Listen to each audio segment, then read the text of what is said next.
कक्षा 12 के लिए हिंदी आरोह भाग 2। पाठ 14।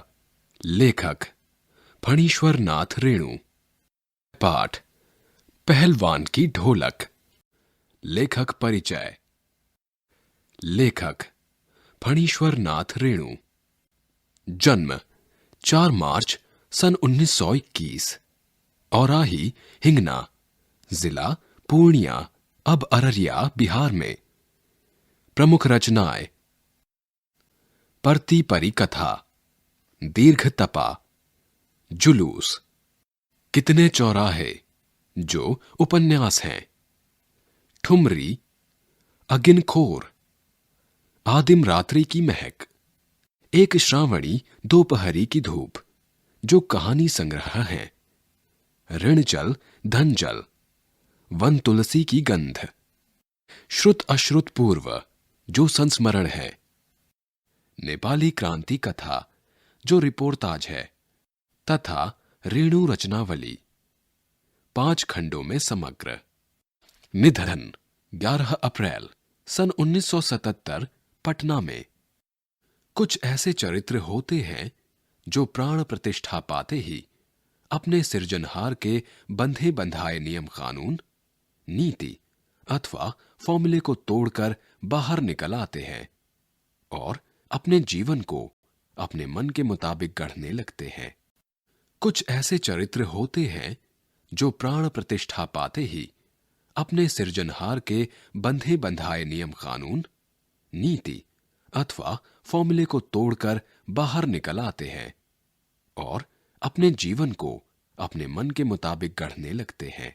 हिंदी साहित्य में आंचलिक उपन्यासकार के रूप में प्रतिष्ठित कथाकार फणीश्वर नाथ रेणु का जीवन उतार चढ़ावों एवं संघर्षों से भरा हुआ था। साहित्य के अलावा विभिन्न राजनैतिक एवं सामाजिक आंदोलनों में भी उन्होंने सक्रिय भागीदारी की। उनकी यह भागीदारी एक ओर देश के निर्माण में सक्रिय रही तो दूसरी ओर रचनात्मक साहित्य को नया तेवर देने में सहायक रही। सन 1954 में उनका बहुचर्चित आंचलिक उपन्यास मैला आंचल प्रकाशित हुआ, जिसने हिंदी उपन्यास को एक नई दिशा दी। हिंदी जगत में आंचलिक उपन्यासों पर विमर्श मैला आंचल से ही प्रारंभ हुआ। आंचलिकता की इस अवधारणा ने उपन्यासों तथा कथा साहित्य में गांव की भाषा संस्कृति और वहां के लोक जीवन को केंद्र में ला खड़ा किया। लोकगीत, लोकोक्ति, लोक संस्कृति, लोक भाषा एवं लोक नायक की इस अवधारणा ने भारी भरकम चीज एवं नायक की जगह अंचल को ही नायक बना डाला। उनकी रचनाओं में अंचल कच्चे और अनगढ़ रूप में ही आता है। इसीलिए उनका यह अंचल एक तरफ शस्य शामिल है तो दूसरी तरफ धूल भरा और मैला भी। स्वातंत्र्योत्तर भारत में जब सारा विकास शहर केंद्रित होता जा रहा था, ऐसे में रेणु ने अपनी रचनाओं से अंचल की समस्याओं की ओर भी लोगों का ध्यान खींचा। उनकी रचनाएं इस अवधारणा को भी पुष्ट करती हैं कि भाषा की सार्थकता बोली के साहचर्य में ही है। पाठ परिचय। फणीश्वर नाथ रेणु की प्रतिनिधि कहानियों में पहलवान की ढोलक भी शामिल है। यह कहानी कथाकार रेणु की समस्त विशेषताओं को एक साथ अभिव्यक्त करती है। रेणु की लेखनी में अपने गांव, अंचल एवं संस्कृति को सजीव करने की अद्भुत क्षमता है। ऐसा लगता है मानो हर एक पात्र वास्तविक जीवन ही जी रहा हो। पात्रों एवं परिवेश का इतना सच्चा चित्रण अत्यंत दुर्लभ है। रेणु वैसे गिने चुने गद्य में भी संगीत पैदा कर दिया है, अन्यथा ढोलक की उठती गिरती आवाज और पहलवान के क्रियाकलापों का ऐसा सामंजस्य दुर्लभ है। इन विशेषताओं के साथ रेणु की यह कहानी व्यवस्था के बदलने के साथ लोक कला और इसके कलाकार के अप्रासंगिक हो जाने की कहानी है। राजा साहब की जगह नए राजकुमार का आकर जम जाना सिर्फ व्यक्तिगत सत्ता परिवर्तन नहीं, बल्कि जमीनी पुरानी व्यवस्था के पूरी तरह उलट जाने और उस पर सभ्यता के नाम पर एकदम नई व्यवस्था के आरोपित हो जाने का प्रतीक है। यह भारत पर इंडिया के छा जाने की समस्या है, जो लुट्टन पहलवान को लोक कलाकार के आसन से उठाकर पेट भरने के लिए हाय तौबा करने वाली निरीहता की भूमि पर पटक देती है। ऐसी स्थिति में गांव की गरीबी पहलवानी जैसे शौक को क्या पालती। फिर भी पहलवान जीवट ढोल के बोल में अपने आप को न सिर्फ जिलाए रखता है, बल्कि की भूख व महामारी से दम तोड़ रहे गांव को मौत से लड़ने की ताकत भी देते रहता है। कहानी के अंत में भूख महामारी की शक्ल में आए मौत के षड्यंत्र जब अजय लुट्टन की भरी पूरी पहलवानी को फटे ढोल की पोल में बदल देते हैं, तो इस करुणा या त्रासदी में लुट्टन हमारे सामने कई सवाल छोड़ जाता है। वह पोल पुरानी व्यवस्था की है या नई व्यवस्था की?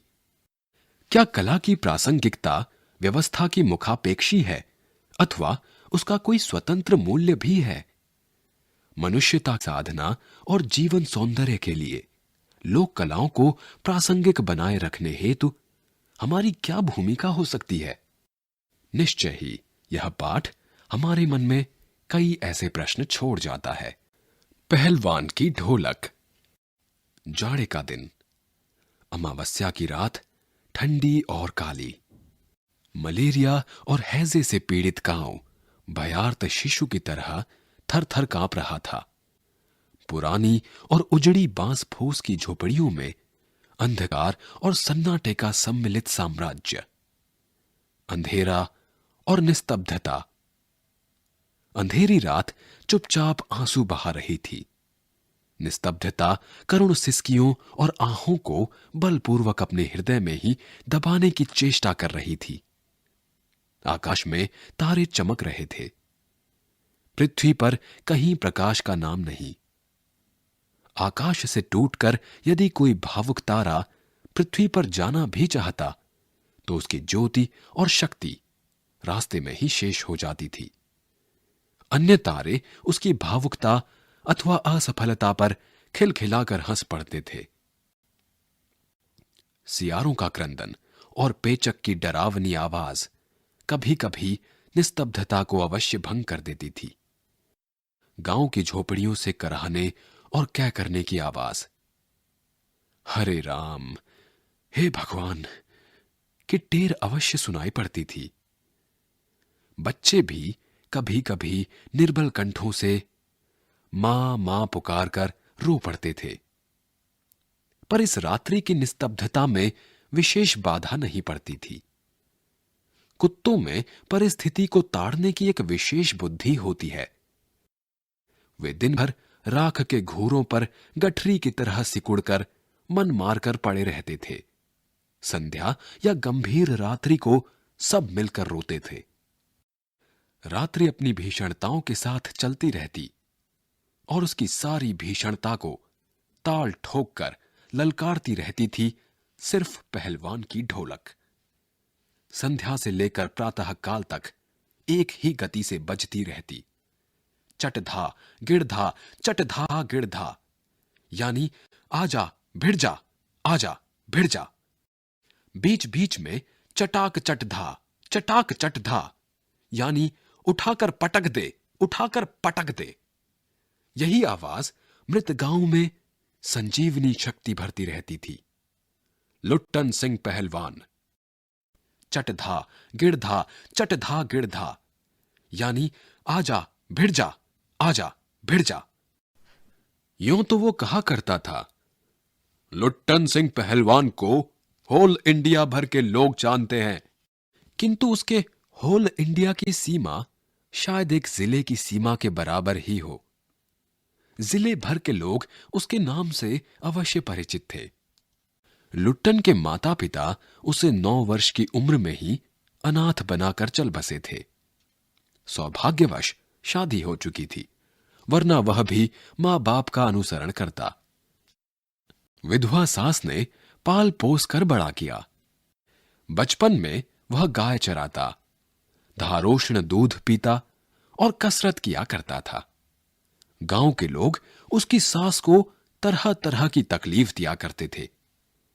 लुट्टन के सिर पर कसरत की धुन लोगों से बदला लेने के लिए ही सवार हुई थी। नियमित कसरत ने किशोरावस्था में ही उसके सीने और बाहों को सुडौल तथा मांसल बना दिया था।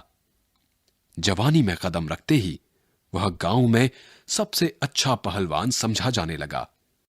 लोग उससे डरने लगे और वह दोनों हाथों को दोनों ओर 45 डिग्री की दूरी पर फैलाकर पहलवानों की भांति चलने लगा। वह कुश्ती भी लड़ता था। एक बार वह दंगल देखने श्यामनगर मेला गया। पहलवानों की कुश्ती और दांव पेंच देखकर उससे नहीं रहा गया। जवानी की मस्ती और ढोल की ललकारती हुई आवाज ने उसकी नसों में बिजली उत्पन्न कर दी। उसने बिना कुछ सोचे समझे दंगल में शेर के बच्चे को चुनौती दे दी। शेर के बच्चे का असली नाम था चांद सिंह। वह अपने गुरु पहलवान बादल सिंह के साथ पंजाब से पहले पहल श्यामनगर मेले में आया था। सुंदर जवान, अंग प्रत्यंग से सुंदरता टपक पड़ती। 3 दिनों में ही पंजाबी और पठान पहलवानों के गिरोह के अपनी जोड़ी और उम्र के सभी पट्ठों को पछाड़कर उसने शेर के बच्चे की टाइटल प्राप्त कर ली थी। इसीलिए वह दंगल के मैदान में लंगोट लगाकर एक अजीब किलकारी भरकर छोटी दुल्की लगाया करता था। देशी नौजवान पहलवान उससे लड़ने की कल्पना से भी घबराते थे। अपनी टाइटल को सत्य प्रमाणित करने के लिए ही चांद सिंह बीच बीच में दहाड़ता फिरता था। श्यामनगर के दंगल और शिकार प्रिय वृद्ध राजा साहब उसे दरबार में रखने की बातें कर ही रहे थे कि लुट्टन ने शेर के बच्चे को चुनौती दे दी। सम्मान प्राप्त चांद सिंह पहले तो किंचित उसकी स्पर्धा पर मुस्कुराया, फिर बांस की तरह उस पर टूट पड़ा। शांत दर्शकों की भीड़ में खलबली मच गई। पागल है, पागल, मरा ए मरा मरा। पर वाह रे बहादुर, लुट्टन बड़ी सफाई से आक्रमण को संभालकर निकलकर उठकर खड़ा हुआ और पैतरा दिखाने लगा। राजा साहब ने कुश्ती बंद करवाकर लुट्टन को अपने पास बुलवाया और समझाया। अंत में उसकी हिम्मत की प्रशंसा करते हुए 10 रुपए का नोट देकर कहने लगे, जाओ, मेला देखकर घर जाओ। नहीं सरकार, लड़ेंगे, हुक्म हो सरकार। तुम पागल हो, जाओ। मैनेजर साहब से लेकर सिपाहियों तक ने धमकाया। देह में गोश्त नहीं, लड़ने चला है शेर के बच्चे से। सरकार इतना समझा रहे हैं। दुहाई सरकार, पत्थर पर माथा पटक कर मर जाऊंगा, मिले हुक्म। वह हाथ जोड़कर गिड़गिड़ाता रहा था। भीड़ अधीर हो रही थी। बाजे बंद हो गए थे। पंजाबी पहलवानों की जमायत क्रोध से पागल होकर लुट्टन पर तालियों की बौछार कर रही थी। दर्शकों की मंडली उत्तेजित हो रही थी। कोई कोई लुट्टन के पक्ष से चिल्ला उठता था, उसे लड़ने दिया जाए। अकेला चांद सिंह मैदान में खड़ा व्यर्थ मुस्कुराने की चेष्टा कर रहा था। पहली पकड़ में ही अपने प्रतिद्वंद्वी की शक्ति का अंदाजा उसे मिल गया था। विवश होकर राजा साहब ने आज्ञा दे दी, लड़ने दो। बाजे बजने लगे। दर्शकों में फिर उत्तेजना फैली। कोलाहल बढ़ गया। मेले के दुकानदार दुकान बंद करके दौड़े। चांद सिंह की जोड़ी चांद की कुश्ती हो रही है। चटधा गिड़धा, चटधा गिड़धा। भरी आवाज में एक ढोल जो अब तक चुप था बोलने लगा, ढाक धिना, ढाक धिना, ढाक धिना, अर्थात वह पट्ठे, वह पट्ठे। लुट्टन को चांद ने कसकर दबा लिया था। अरे गया गया, दर्शकों ने तालियां बजाई। हलवा हो जाएगा, हलवा। हंसी खेल नहीं, शेर का बच्चा है बच्चू। चट गिड़धा, चट गिड़धा, चट गिड़धा। मत डरना, मत डरना, मत डरना। लुट्टन की गर्दन पर केहुनी डालकर चांद चित्त करने की कोशिश कर रहा था। वहीं दफना दे बहादुर! बादल सिंह अपने शिष्य को उत्साहित कर रहा था। लुट्टन की आंखें बाहर निकल रही थीं। उसकी छाती फटने फटने को हो रही थी। राजमत बहुमत चांद के पक्ष में था। सभी चांद को शाबाशी दे रहे थे। लुट्टन के पक्ष में सिर्फ ढोल की आवाज थी, जिसकी ताल पर वह अपनी शक्ति और दांव पेंच की परीक्षा ले रहा था, अपनी हिम्मत को बढ़ा रहा था। अचानक ढोल की एक पतली आवाज सुनाई पड़ी। धाक धिना तिरकट तिना, धाक धिना तिरकट तिना। लुट्टन को स्पष्ट सुनाई पड़ा। ढोल कह रहा था, दांव काटो, बाहर हो जा, दांव काटो, बाहर हो जा। लोगों के आश्चर्य की सीमा नहीं रही। लुट्टन दांव काटकर बाहर निकला और तुरंत लपक कर उसने चांद की गर्दन पकड़ ली। वाह रे मिट्टी के शेर! अच्छा, बाहर निकल आया। इसीलिए तो। जनमत बदल रहा था। मोटी और भोंडी आवाज वाला ढोल बज उठा। चटाक चट धा, चटाक चट धा। उठा पटक दे, उठा पटक दे। लुट्टन ने चालाकी से दांव और जोर लगाकर चांद को जमीन पर दे मारा। धिना धिना धिक धिना, अर्थात चित करो, चित करो। लुट्टन ने अंतिम जोर लगाया। चांद सिंह चारों खाने चित हो रहा। धा गिड़गिड़, धा गिड़गिड़, धा गिड़गिड़। वाह बहादुर, वाह बहादुर, वाह बहादुर। जनता यह स्थिर नहीं कर सकी कि किसकी जय ध्वनि की जाए। फलतः अपनी अपनी इच्छा अनुसार किसी ने मां दुर्गा की, महावीर जी की, कुछ ने राजा श्यामानंद की जय ध्वनि की। अंत में सम्मिलित जय से आकाश गूंज उठा। विजयी लुट्टन कूदता फांदता, ताल ठोकता सबसे पहले बाजे वालों की ओर दौड़ा और ढोलों को श्रद्धापूर्वक प्रणाम किया। फिर दौड़कर उसने राजा साहब को गोद में उठा लिया। राजा साहब के कीमती कपड़े मिट्टी में सन गए। मैनेजर साहब ने आपत्ति की, हे, अरे रे! किंतु राजा साहब ने स्वयं उसे छाती से लगाकर गदगद होकर कहा, जीते रहो बहादुर, तुमने मिट्टी की लाज रख ली। पंजाबी पहलवानों की जमायत चांद सिंह की आंखें पोंछ रही थी। लुट्टन को राजा साहब ने पुरस्कृत ही नहीं किया, अपने दरबार में सदा के लिए रख लिया। तब से लुट्टन राज पहलवान हो गया और राजा साहब उसे लुट्टन सिंह कहकर पुकारने लगे। राज पंडितों ने मुंह बिचकाया, हुजूर, जाति का सिंह। मैनेजर साहब क्षत्रिय थे। क्लीन शेव्ड चेहरे को संकुचित करते हुए अपनी शक्ति लगाकर नाक के बाल उखाड़ रहे थे। चुटकी से अत्याचारी बाल को रगड़ते हुए बोले, हां सरकार, यह अन्याय है। राजा साहब ने मुस्कुराते हुए सिर्फ इतना ही कहा, उसने क्षत्रिय का काम किया है। उसी दिन से लुट्टन सिंह पहलवान की कीर्ति दूर दूर तक फैल गई। पौष्टिक भोजन और व्यायाम तथा राजा साहब की स्नेह दृष्टि ने उसकी प्रसिद्धि में 4 चांद लगा दिए। कुछ वर्षों में ही उसने एक एक कर सभी नामी पहलवानों को मिट्टी सुंघाकर आसमान दिखा दिया। काला खां के संबंध में यह बात मशहूर थी कि वह ज्यों ही लंगोट लगाकर आ ली कहकर अपने प्रतिद्वंद्वी पर टूटता है, प्रतिद्वंद्वी पहलवान को लकवा मार जाता है। लुट्टन ने उसको भी पटक कर लोगों का भ्रम दूर कर दिया। उसके बाद से वह राज दरबार का दर्शनीय जीव ही रहा। उसके बाद से वह राज दरबार का दर्शनीय जीव ही रहा। चिड़िया खाने में पिंजड़े और जंजीरों को झकझोर कर बाघ दहाड़ता। हाऊ हाऊ सुनने वाले कहते, राजा का बाघ बोला। ठाकुर बाड़े के सामने पहलवान गरजता, महावीर। लोग समझ लेते पहलवान बोला। मेलों में वह घुटने तक लंबा चोगा पहने, अस्त व्यस्त पगड़ी बांधकर मतवाले हाथी की तरह झूमता चलता। दुकानदारों को चुहल करने की सूझ थी। हलवाई अपनी दुकान पर बुलाता, पहलवान काका, ताजा रसगुल्ला बना है, जरा नाश्ता कर लो।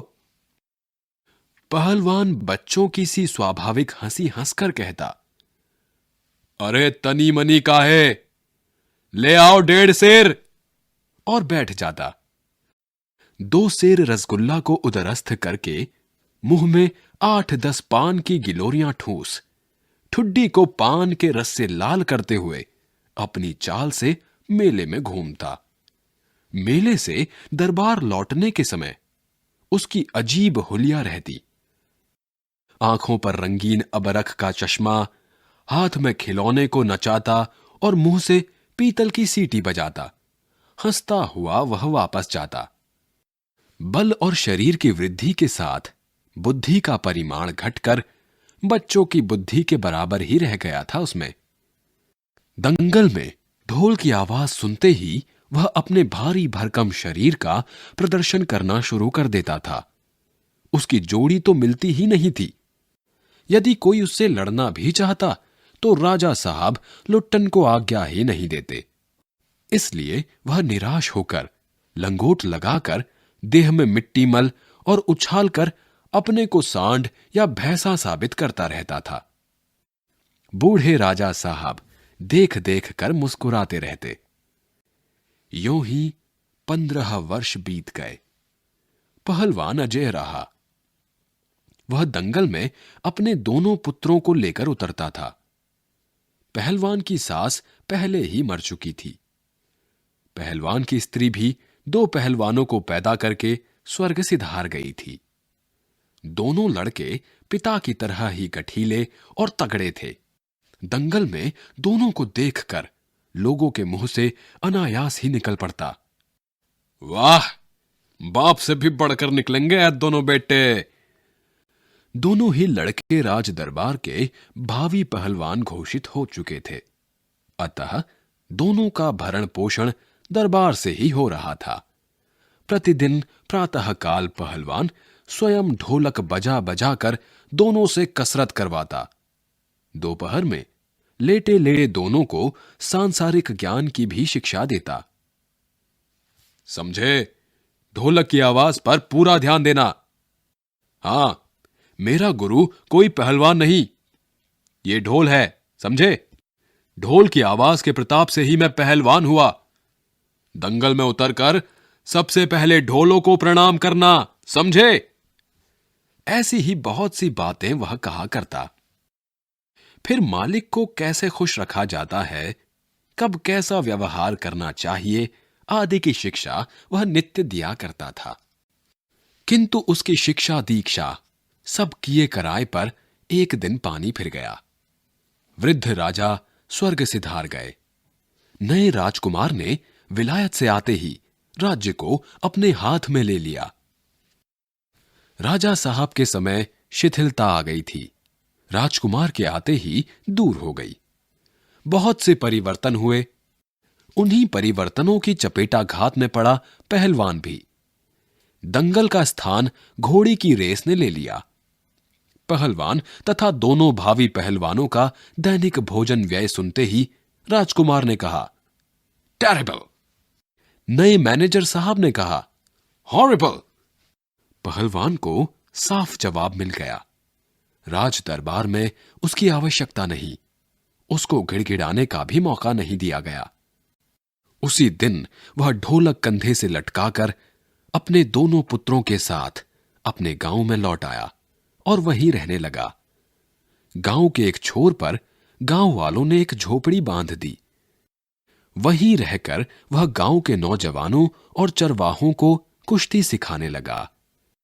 खाने पीने का खर्च गांव वालों की ओर से बंधा हुआ था।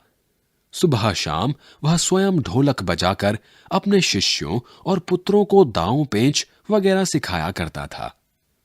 गांव के किसान और खेतीहर मजदूर के बच्चे भला क्या खाकर कुश्ती सीखते। धीरे धीरे पहलवान का स्कूल खाली पड़ने लगा। अंत में अपने दोनों पुत्रों को ही वह ढोलक बजा बजा कर लड़ाता रहा, सिखाता रहा। दोनों लड़के दिन भर मजदूरी करके जो कुछ भी लाते, उसी में गुजर होती रही। अकस्मात गांव पर यह वज्रपात हुआ। पहले अनावृष्टि, फिर अन्न की कमी, तब मलेरिया और हैजे ने मिलकर गांव को भूनना शुरू कर दिया। गांव प्रायः सूना हो चला था। घर के घर खाली पड़ गए थे। रोज 2-3 लाशें उठने लगी। लोगों में खलबली मची हुई थी। दिन में तो कलरव, हाहाकार तथा हृदय विदारक रुदन के बावजूद भी लोगों के चेहरे पर कुछ प्रभा दृष्टिगोचर होती थी। शायद सूर्य के प्रकाश में सूर्योदय होते ही लोग कांखते, कूंखते, कराहते अपने अपने घरों से बाहर निकलकर अपने पड़ोसियों और आत्मियों को ढाढ़स देते थे। अरे क्या करोगी रोकर दुल्हन, जो गया सो तो चला गया, वह तुम्हारा नहीं था, वह जो है उसको तो देखो। भैया, घर में मुर्दा रख के कब तक रोओगे? कफन की क्या जरूरत है? दे आओ नदी में, इत्यादि। किंतु सूर्यास्त होते ही जब लोग अपनी अपनी झोपड़ियों में घुस जाते तो चूं भी नहीं करते। उनकी बोलने की शक्ति भी जाती रहती थी। पास में दम तोड़ते हुए पुत्र को अंतिम बार बेटा कहकर पुकारने की भी हिम्मत माताओं की नहीं होती थी। रात्रि की विभीषिका को सिर्फ पहलवान की ढोलक ही ललकार कर चुनौती देती रहती थी। पहलवान संध्या से सुबह तक चाहे जिस ख्याल से ढोलक बजाता हो, किंतु गांव के अर्धमृत औषधि उपचार पथ्य विहीन प्राणियों में वह संजीवनी शक्ति ही भरती थी। बूढ़े, बच्चे, जवानों की शक्तिहीन आंखों के आगे दंगल का दृश्य नाचने लगता था। स्पंदन शक्ति शून्य स्नायुओं में भी बिजली दौड़ जाती थी। अवश्य ही ढोलक की आवाज में न तो बुखार हटाने का कोई गुण था और न महामारी की सर्वनाश शक्ति को रोकने की शक्ति ही। पर इसमें संदेह नहीं कि मरते हुए प्राणियों को आंख मूंदते समय कोई तकलीफ नहीं होती थी। मृत्यु से वे डरते नहीं थे। जिस दिन पहलवान के दोनों बेटे क्रूर काल की चपेटाघात में पड़े, असह्य वेदना से छटपटाते हुए दोनों ने कहा था, बाबा, उठा पटक दो वाला ताल बजाओ, चटाक चट धा, चटाक चट धा। सारी रात ढोलक पीटता रहा पहलवान। बीच बीच में पहलवानों की भाषा में उत्साहित भी करता था, मारो बहादुर। प्रातः काल उसने देखा, उसके दोनों बच्चे जमीन पर निस्पंद पड़े हैं। दोनों पेट के बल पड़े हुए थे। एक ने दांत से थोड़ी मिट्टी खोद ली थी। एक लंबी सांस लेकर पहलवान ने मुस्कुराने की चेष्टा की थी। दोनों बहादुर गिर पड़े। उस दिन पहलवान ने राजा श्यामानंद की दी हुई रेशमी जांघिया पहन ली। सारे शरीर में मिट्टी मलकर थोड़ी कसरत की, फिर दोनों पुत्रों को कंधे पर लाद कर नदी में बहा आया। लोगों ने सुना तो दंग रह गए। कितनों की हिम्मत टूट गई। किंतु रात में फिर पहलवान की ढोलक की आवाज प्रतिदिन की भांति सुनाई पड़ी। लोगों की हिम्मत दुगनी बढ़ गई। संतप्त पिता माताओं ने कहा, दोनों पहलवान बेटे मर गए, पर पहलवान की हिम्मत तो देखो, 1.5 हाथ का कलेजा है। 4-5 दिनों के बाद एक रात को ढोलक की आवाज नहीं सुनाई पड़ी। ढोलक नहीं बोली। पहलवान के कुछ दिलेर किंतु रुग्ण शिष्यों ने प्रातःकाल जाकर देखा, पहलवान की लाश चित पड़ी है। गुरुजी कहा करते थे कि जब मैं मर जाऊं तो चिता पर मुझे चित नहीं, पेट के बल सुलाना। मैं जिंदगी में कभी चित नहीं हुआ और चिता सुलगाने के समय ढोलक बजा देना। वह आगे बोल नहीं सका।